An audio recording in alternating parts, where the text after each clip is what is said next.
Well, I've done a lot of field work and a lot of work in the area of ICTs for rural development to our headquarters. And now I'm a little bit more involved in areas related to ICT for development policy, knowledge sharing, and international goals. So I'm going to take a slightly different tack today because of my new role. I'm not going to talk to you about any specific project.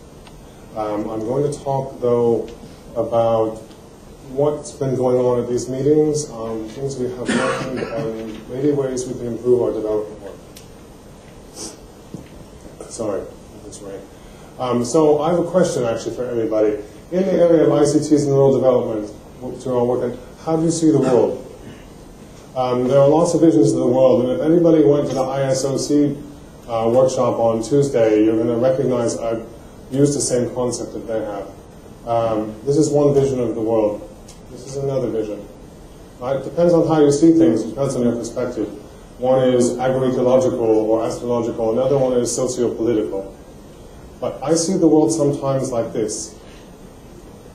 Other people propose the world to me looks like this. Okay? What does this mean for all of us? In the area of ICTs for development, ICTs are not only about enabling technologies, right? But they can also be used to connect people, to share information, and hopefully to improve the work we do and the impact our work has. In 2006, I mentioned the other day, are you aware that there were 3,400 people from around the world who responded to a global survey about this term e-agriculture, and what did it mean? And it's very important to us, I think, to understand that many people see it as relating to the communication, participation, and networking or community building amongst rural stakeholders. And this includes us. It includes many other people, though, who are not represented here. It includes the rural people themselves. It includes farmers, which most of us are not. It includes senior government officials, which we have a few of, academicians, students. Okay? It includes people who work in agricultural development, but also rural health, microfinance, which we've seen yesterday. There are many areas that are important to rural livelihoods. And if we consider our own fields in specialization, we're leaving a lot out.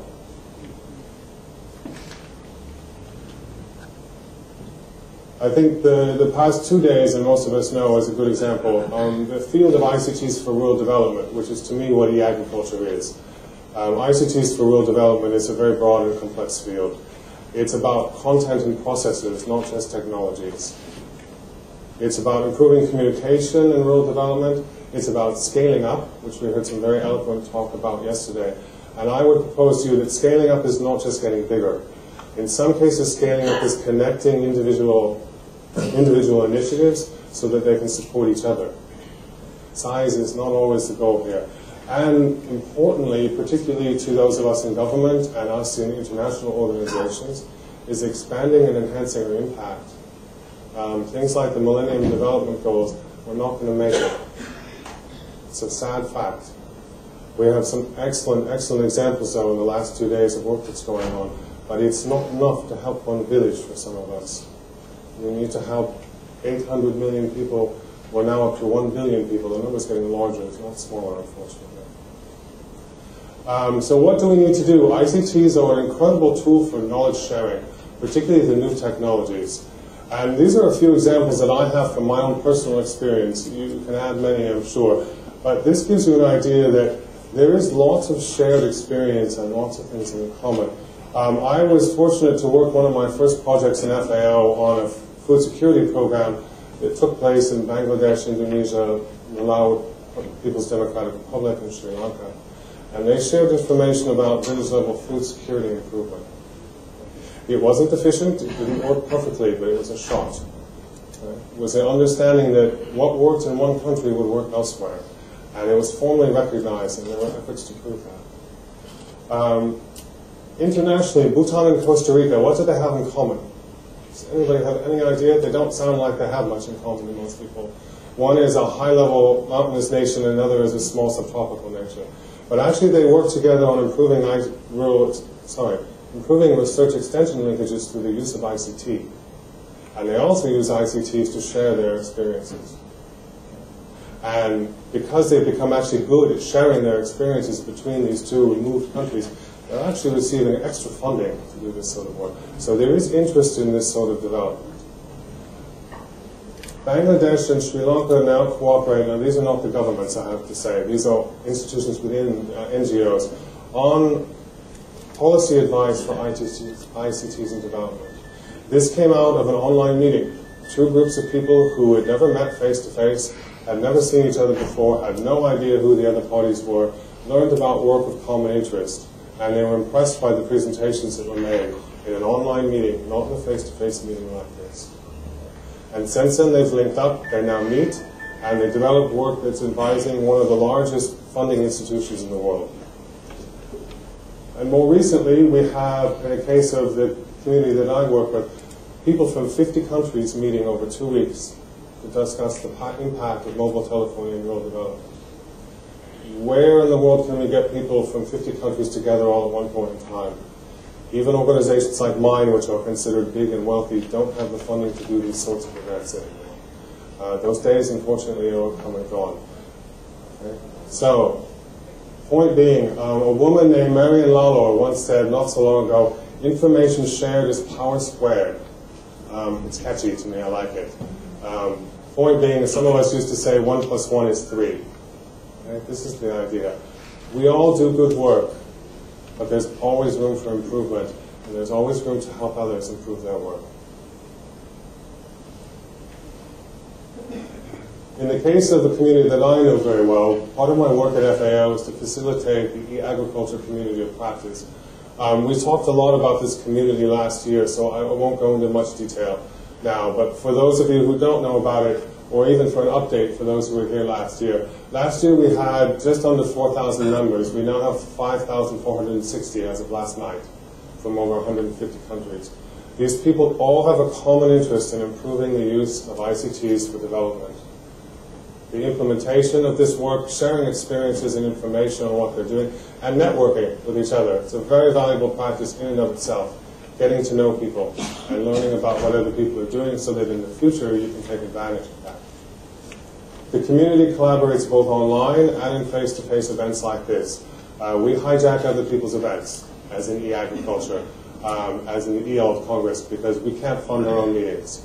Again, FAO is part of this, but e-agriculture is not an FAO initiative, so we don't put much money into it. We just give time. So we look for events like this. But these are important because people like I who have the opportunity to come to meetings like this then share what we learn in these meetings through the network. Okay, this hasn't come out very clearly, but what I'll show you, this is the growth of our network in the last year, from 3,800 to 5,000, actually 5,400 now. The community is growing very fast. It's not something that I put up here to be proud of, it's something I put up to show that I think we've hit a need.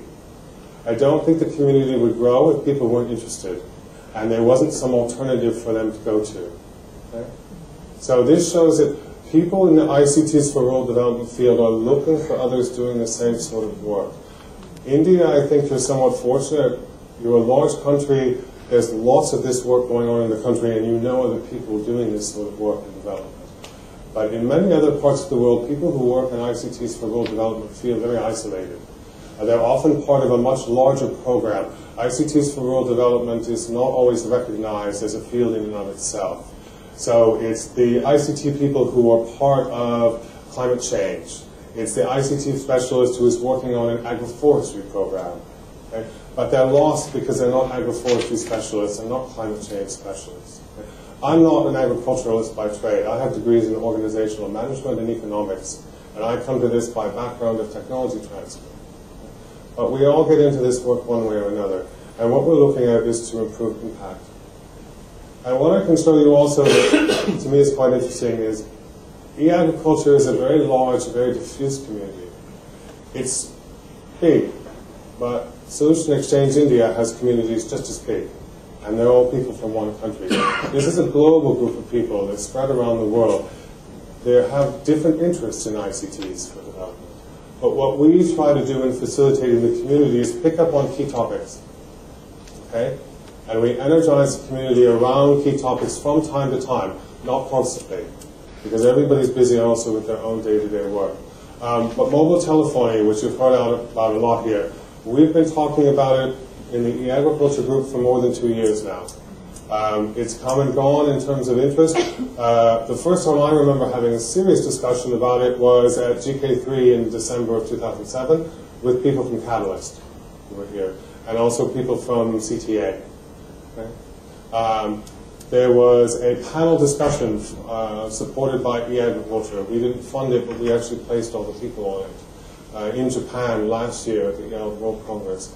It was actually about ICTs for development. All we talked about was mobile telephone. That's a huge sign to our community that we needed to do something more specific. So in order to reach out to as broad a group as possible, late last year and early this year, we ran 2 online forums open to anybody in the world who wanted to join. And it's our job to promote this. It's our job to let people know about it. So, and then we follow these things up. Again, I presented the results of these 2 forums at a high-level meeting in Geneva later this year, because people need to know what this diverse community is thinking about. This is a new way of mapping knowledge flows, which I'm not going to go into. It's rather complicated. But basically, look at it as this. This is me, and this is one comment that I made. And all those dots and lines pick up on how other people reacted to that comment or reacted to what I said and shared it with other people through one system, something called Twitter, which you don't even need to know about. But it's easy to track because it's done online. So this is a Twitter graph of one comment that I made. Most of these people I don't know. I've never met them, and before I saw this map, I never even heard of them. Okay? But information travels, and this is important. So, key point. No one, no group, no organization can do it all. We like to think we can, I think, especially some of us from big organizations, but we can't. And it's wrong of us to think so.